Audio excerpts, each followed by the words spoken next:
May 12, 1945. The war had ended in Europe, but for the German women aboard a rumbling train heading west, the nightmare was far from over. Pressed together in silence, their faces pale with fear, they whispered the warnings they had grown up hearing. The Americans would starve them, beat them, and strip away whatever dignity they had left. Each clatter of the wheels brought them closer to the unknown. As the train slowed, hearts pounded. Through the cracks in the wooden slats, they saw barbed wire glinting in the morning sun. Guards with rifles stood waiting. The women braced for the screams, the blows, the humiliation that Nazi propaganda had painted so vividly.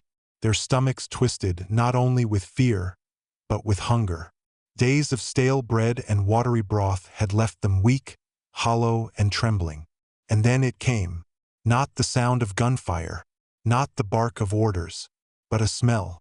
It drifted through the air, faint at first, then unmistakable. The sizzling, savory scent of bacon.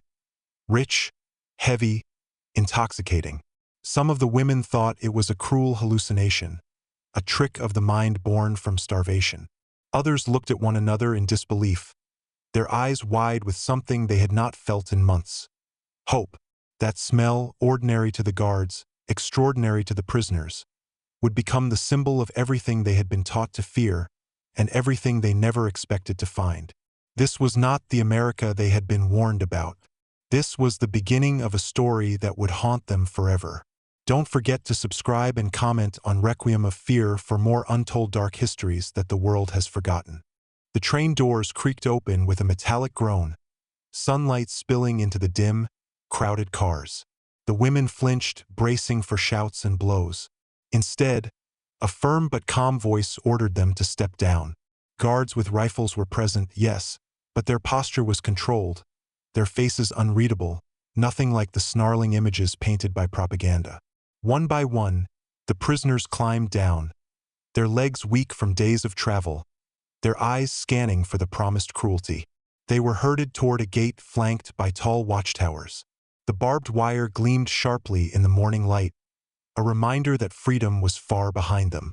Yet beyond the wire was not the chaos of a death camp, but the strict symmetry of military order.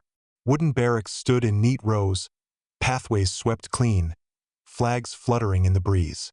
It was prison, certainly, but it did not reek of filth and decay. The smell of bacon lingered, mingling with the aroma of coffee. It unsettled them more than rifles ever could. Hunger gnawed at their insides, but suspicion kept their faces hard.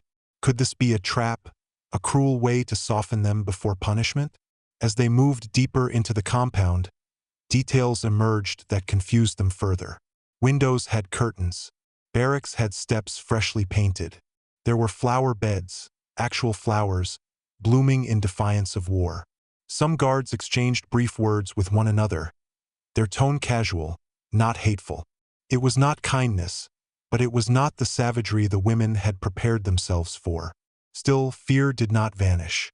Many expected the illusion to crack at any moment, for the boots to strike, for the shouts to erupt. They kept their eyes down, their backs rigid, their hands clenched tightly at their sides. Inside the camp, roll call was swift. Their names were written down carefully, as though each identity mattered. This alone unsettled them. They had been told they would be treated like nameless animals, stripped of any recognition. Yet here lists were checked, records made, and order prevailed. One young woman whispered to another, "It feels wrong." Not wrong because it was cruel, but wrong because it wasn't. Everything they had feared seemed to dissolve under the weight of routine and discipline. But they knew better than to trust appearances. Behind every neat row of barracks, every swept path, could still lurk the cruelty they were promised. For now they were alive, fed only by the smell of bacon and the tension in their hearts. They waited for the truth to reveal itself. Morning came with a clang of metal and the murmur of voices outside the barracks. The German women, huddled on their bunks, braced themselves for the ration they knew too well. Stale bread, watery soup, perhaps a scrap of potato if fortune smiled. Hunger had become a second skin. They no longer expected satisfaction, only survival. But as the doors swung open, the smell grew stronger. Not faint, like the day before, but thick, undeniable. Bacon. Its greasy perfume clung to the air, carried on the crackle of fat and the hiss of pans. The guards barked orders, guiding the women into a long hall lined with benches and tables. Sunlight streamed through open windows, and on the counters lay trays of food. Real food. Each prisoner was handed a metal plate. Onto it dropped strips of bacon, still steaming, alongside eggs, bread, and even a small portion of butter. For a moment, no one moved. The women stared, unable to reconcile the sight before them with the warnings burned into their minds. The Americans will starve you. Instead, they offered more than some had seen in months. Tentatively, the first bites were taken. Salt, fat, warmth. Flavors that burst across tongues accustomed only to bland rations. A few wept silently as they chewed, ashamed of their own weakness, yet unable to stop. Others glanced around nervously, half expecting the food to be snatched away, revealed as a cruel joke. But the guards simply watched, their expressions unreadable, as though this was nothing unusual. Whispers spread along the benches. Was this generosity or manipulation? Some muttered that the Americans were trying to break them with comfort, to weaken their spirit with kindness. Others, hungrier and more desperate, didn't care. For them, this was salvation on a plate. Yet beneath the relief, suspicion simmered. These were enemies, after all. The women had been told kindness was impossible, that every gesture hid a trap. But the bacon was real, the eggs were warm, and for the first time in weeks they felt full. That breakfast became more than a meal. It was a contradiction they could not explain, a symbol of everything wrong with what they had been taught. And as they left the hall with full stomachs and uneasy minds, they realized their captivity had begun with not only fear, but confusion. After the first shock of arrival, days began to settle into a rhythm. The women quickly discovered that life in the American camp was governed by rules, strict but predictable. Each morning began with roll call in the yard. Names were read aloud, carefully checked against lists. It was unsettling for the prisoners that their identities mattered. They had expected to be reduced to numbers, faceless and forgotten. Instead, each name was spoken, written, and preserved. Breakfast followed. The bacon was not always present, but meals were steady and far beyond what they imagined. Bread, porridge, sometimes coffee, sometimes meat. Hunger, their constant companion in wartime Germany, slowly gave way to the unfamiliar sensation of being nourished. Yet suspicion lingered. Why would the enemy feed us so well? During the day, the camp pulsed with quiet activity. Some prisoners were assigned to clean the barracks, sweep paths, or tend to laundry. Others worked in the kitchens or gardens. A few, those with clerical skills, were put to use in administrative offices. None of the tasks resembled the brutal forced labor they feared. Work was orderly, even mundane, and always under the watch of guards. Letters became lifelines. Twice a month, they were allowed to send mail home, though many addresses no longer existed. Some women wrote to mothers or siblings in ruined cities, never knowing if the letters would arrive. For others, silence answered silence. Still, the act of writing felt like hope, a fragile thread binding them to the world beyond the barbed wire. The barracks, though cramped, were not the dungeons they imagined. Beds had blankets. Windows let in air and light. There were rules against violence from guards, though tempers sometimes flared. Discipline was real, but so was a curious restraint. It was a prison, yet not a nightmare. Evenings were the strangest of all. After dinner, the women gathered in small groups. Some whispered stories of home. Others sang quietly, voices trembling with memory. Guards patrolled, but rarely interrupted. For many, it was the first time since capture that they felt moments of peace. Still, doubt never left. Could this civility last? Was it part of a larger strategy to break their will? For women who had been told Americans were monsters, every act of normalcy only deepened the mystery. Life inside the camp was not freedom, but neither was it the hell they had been promised. It was something far more confusing, a captivity shaped not by cruelty, but by contradictions. In the quiet moments, When chores were done and the air settled heavy over the barracks, the women remembered the voices that had once thundered from radios and posters across Germany. They had been told the Americans were brutes, men without honor, eager to violate and destroy. They had been warned of starvation, of torture, of humiliation beyond endurance. To fall into enemy hands, they were told, was to surrender their very humanity. Yet day by day, those warnings unraveled. Each morning they ate meals better than the scraps they had survived on in the final months of the war. They walked paths lined with flowers. They worked, but not to the breaking point. Tasks were dull, repetitive, even bearable. Guards watched, yes, but their eyes held discipline, not cruelty. The contradiction gnawed at them. Some whispered that this was a trick, that the Americans were softening them before unleashing some deeper cruelty. Others wondered if the propaganda had been nothing more than lies. Could it be possible that they had lived in a world of distortions, only now beginning to see clearly? One woman recalled a lecture in her village, where a uniformed officer had declared that American soldiers were wild animals, driven by greed and lust. She had believed it then, as had nearly everyone. But now, she watched a guard pause his patrol to light a cigarette for another. She saw one bend down to pet a stray dog that wandered through the gate. These small gestures chipped away at the wall of fear that propaganda had built. Still, the women carried unease. If what they had been told about the Americans was false, what else might have been untrue? The camp became more than a prison. It became a mirror held up to the lies of their past. Each plate of food, each letter home, each moment of ordinary civility was proof that the world outside Germany was not what they had been led to believe. The irony stung. For years, they had lived under the shadow of speeches promising strength and purity. Now, behind barbed wire, under guard, they felt an unfamiliar sensation. Dignity. It was not freedom, but it was something the war had not given them. The smell of bacon lingered still in memory, as sharp a contradiction as any speech they had ever heard. It was the scent of reality searing through illusion, reminding them that truth was rarely what propaganda declared.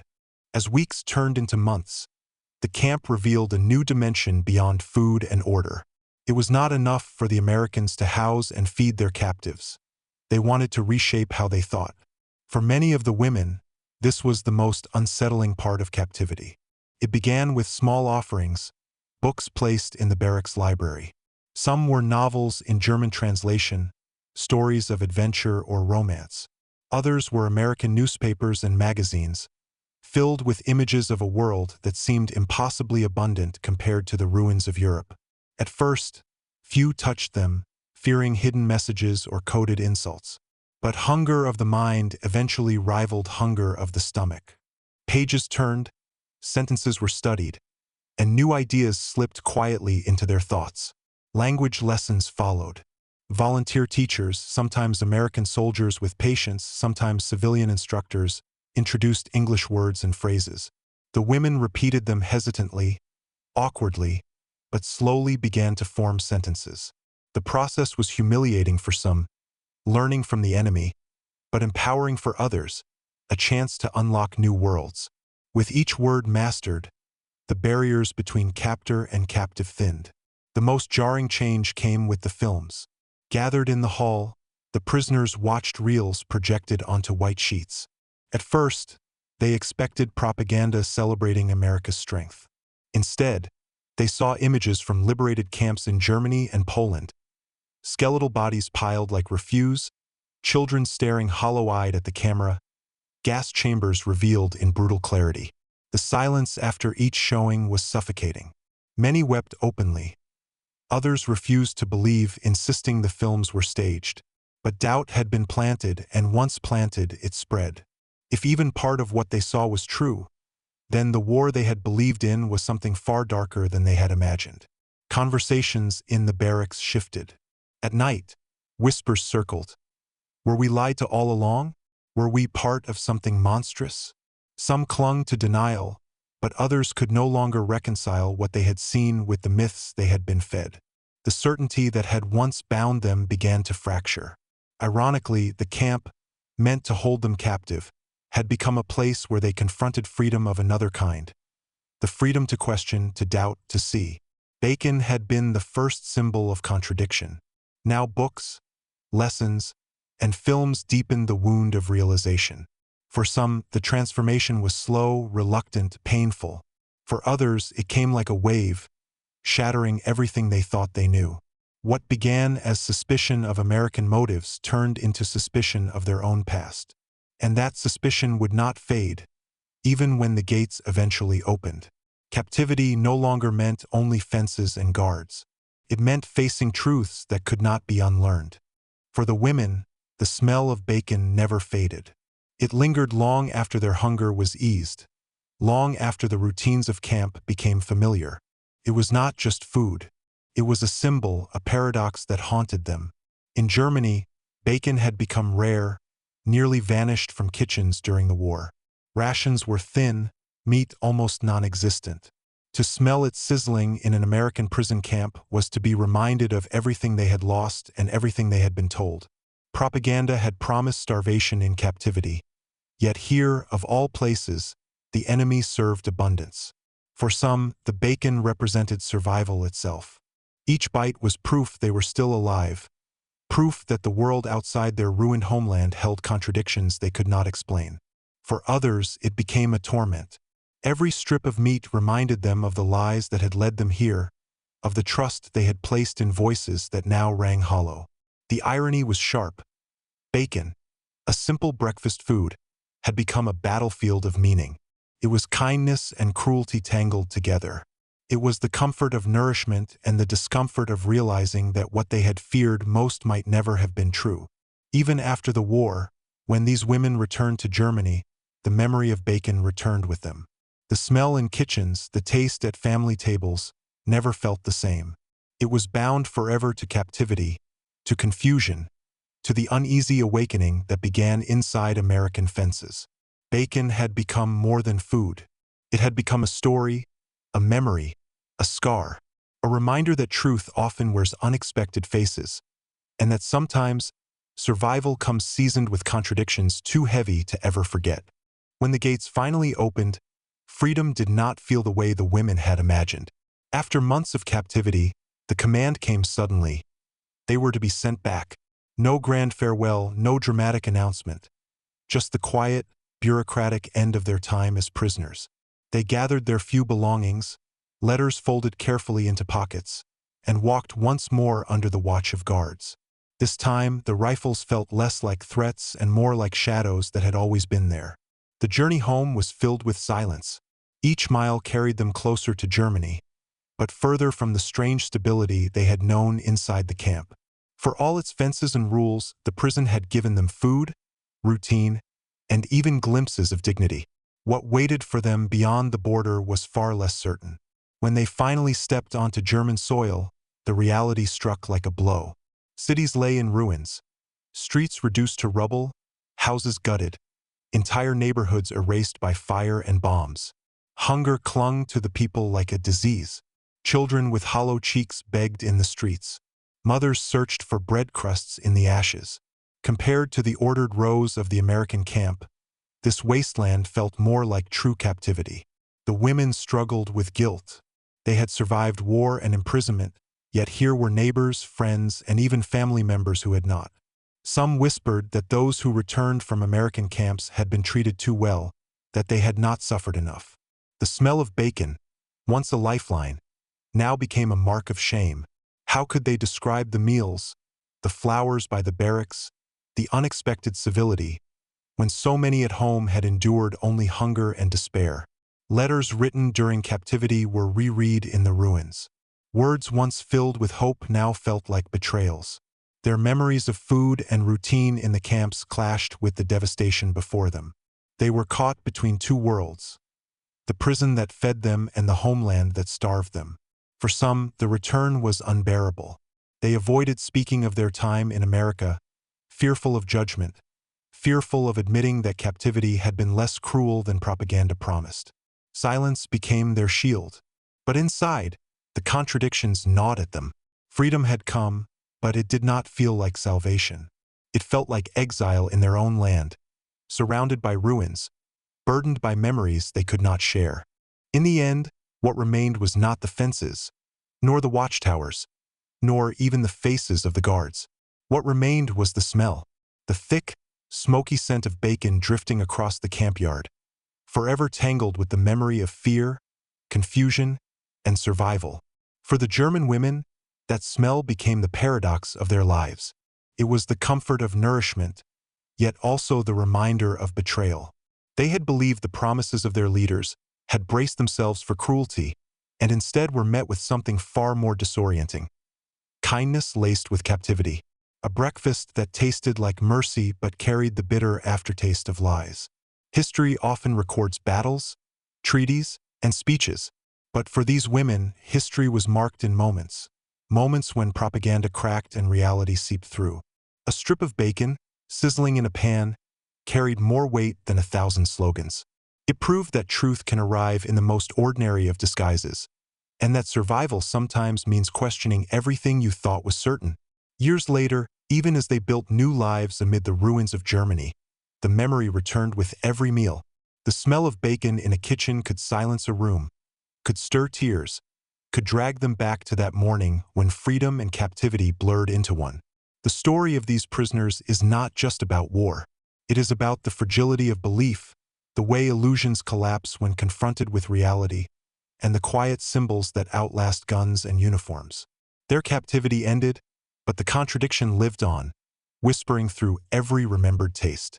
And so history lingers, in the ordinary, in the forgotten, in the scent of bacon that once rose above barbed wire. Backhand index pointing right if this story moved you. Subscribe and comment on Grave of the Shadows. More untold histories wait in the silence, and together, we will bring them back into the light.